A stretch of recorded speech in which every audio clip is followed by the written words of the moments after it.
Ini adalah video lanjutan dari materi Pancasila tadi. Video ini mengganti materi pertemuan ke-6. Materi ke-6 membahas mengenai kedudukan dan fungsi Pancasila. Bahwa Pancasila itu adalah 5 nilai dasar luhur yang ada dan berkembang bersama bangsa Indonesia. Pancasila itu juga sekaligus penggerak perjuangan bangsa pada masa kolonialisme, penjajahan Belanda, penjajahan Jepang di masa-masa perjuangan bangsa Indonesia. Nah, hal ini sekaligus menjadi warna dan sikap serta pandangan hidup bangsa Indonesia hingga secara formal pada tanggal 18 Agustus 1945 sebagaimana tertuang dalam pembukaan Undang-Undang Dasar 1945. Pancasila itu disahkan menjadi dasar negara Republik Indonesia. Ada beberapa hal yang perlu kita kita pahami bahwa kedudukan dan fungsi Pancasila. Pancasila itu berkedudukan dan berfungsi sebagai pandangan hidup bangsa Indonesia. Maksud dari pandangan hidup ini bahwa pandangan hidup Pancasila itu terdiri atas kesatuan rangkaian-rangkaian nilai luhur yang merupakan suatu wawasan yang menyeluruh terhadap kehidupan itu sendiri.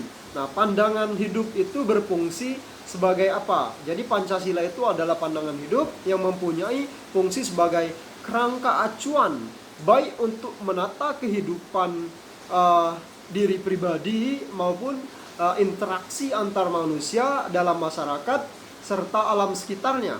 Juga dia berfungsi untuk penuntun atau petunjuk arah bagi bangsa Indonesia dalam semua kegiatan dan aktivitas hidup serta kehidupan di segala bidang bermasyarakat dan bernegara. Juga Pancasila itu berfungsi dan bertujuan sebagai dasar negara Republik Indonesia. Nah, sebagai dasar negara Republik Indonesia, bahwa Pancasila itu memberikan arti segala sesuatu yang berhubungan dengan kehidupan ketatanegaraan Republik Indonesia itu harus berdasarkan Pancasila. Juga dia berarti bahwa semua peraturan yang berlaku di Indonesia itu harus bersumber dari nilai-nilai yang ada di dalam sila-sila Pancasila. Pancasila juga berarti sebagai ideologi bagi bangsa dan negara Indonesia. Apa sih yang dimaksud dengan ideologi? Nah, secara etimologi, ideologi itu berasal dari bahasa Yunani yang terdiri dari dua suku kata, yaitu ide yang berarti raut muka, perawakan, gagasan, dan buah pikiran, dan logika itu berarti ajaran. Nah, dengan demikian ideologi itu adalah ajaran atau ilmu tentang gagasan dan buah pikiran atau sekian des ideas. Nah, pengertian ideologi itu secara umumnya itu merupakan kumpulan gagasan, ide, keyakinan, serta kepercayaan yang bersifat sistematis yang mengarahkan tingkah laku seseorang dalam berbagai bidang kehidupan, seperti bidang politik, termasuk juga bidang ilmu, bidang pertahanan, bidang keamanan, bidang sosial, bidang budaya, dan bidang keagamaan.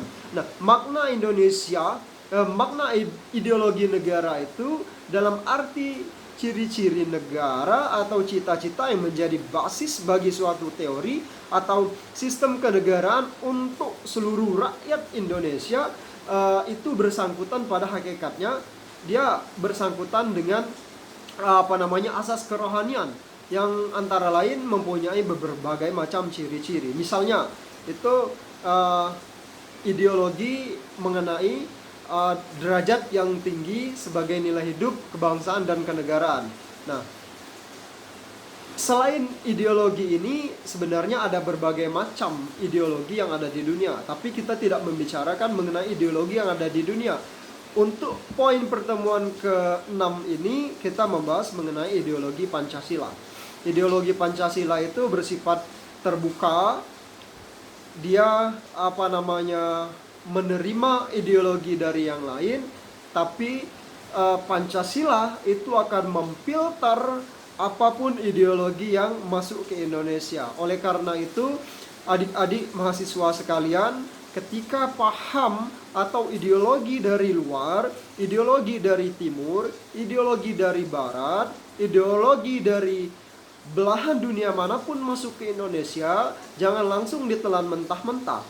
Jangan langsung Anda ikuti gaya-gaya paham komunis. Jangan Anda langsung ikuti gaya-gaya paham ideologi liberal. Apalagi sekarang melalui dunia maya, melalui dunia media elektronik, semua orang bisa mengakses kemanapun.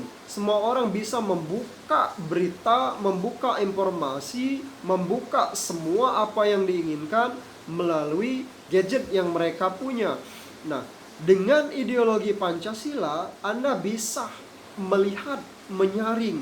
Misal, ideologi Pancasila itu mengenai ketuhanan. Ketika ideologi asing masuk ke Indonesia yang tidak berketuhanan, Anda harus menyaring. Anda harus membuang ideologi yang tidak sesuai dengan jati diri kita, negara yang berpancasila. Anda harus mampu memilah dan memilih mana yang baik untuk Indonesia dan diri kita, dan mana yang jelek.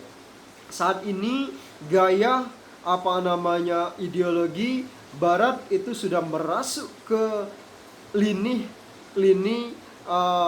sendi-sendi kehidupan bermasyarakat. Bahkan sudah masuk ke perdesaan, bukan hanya di kota-kota besar saja. Oleh karena itu, jangan sampai nanti kita melupakan ideologi Pancasila dan mengikuti ideologi-ideologi kapital, ideologi-ideologi komunis, dan ideologi-ideologi sekuler yang bertentangan dengan nilai-nilai Pancasila.